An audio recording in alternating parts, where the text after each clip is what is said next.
26 թվականը բավականին պատասխանատու տարի է եւ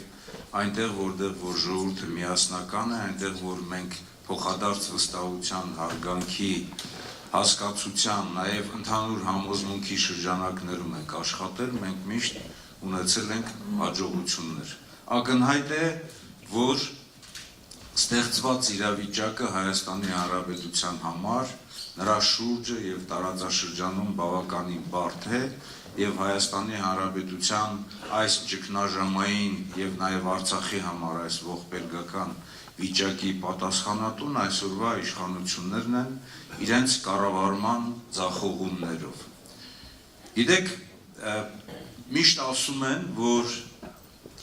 խելացի մարդիկ չեն սխալվում։ Փորձառուները ձգտում են երբևիցե չսխալվել, բայց երբ որ մարդիկ աշխատում են, ունենում են նաև սխալներ։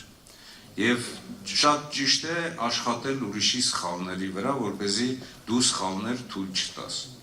Բայց այն իրավիճակը, որ այսօր ստեղծվել է Հայաստանում, անընդհատ ձախողումների, անընդհատ սխալների, անընդհատ պարտությունների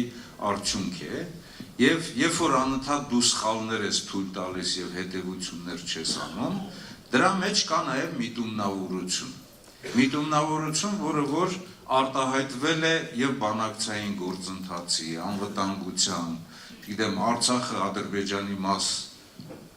ճանաչելու այդ բոլոր աշխատանքներում, այստեղ նաեւ կա դավաճանական հիմք։ Այս ամենի պատասխանատուն այսօրվա իշխանություններն են եւ մենք չպետք է թույլ տանք, որ Հայաստանը, Հայաստանի Հանրապետությունը գտնվեն եւ հայտնվեն բավականին բարդ վիճակում։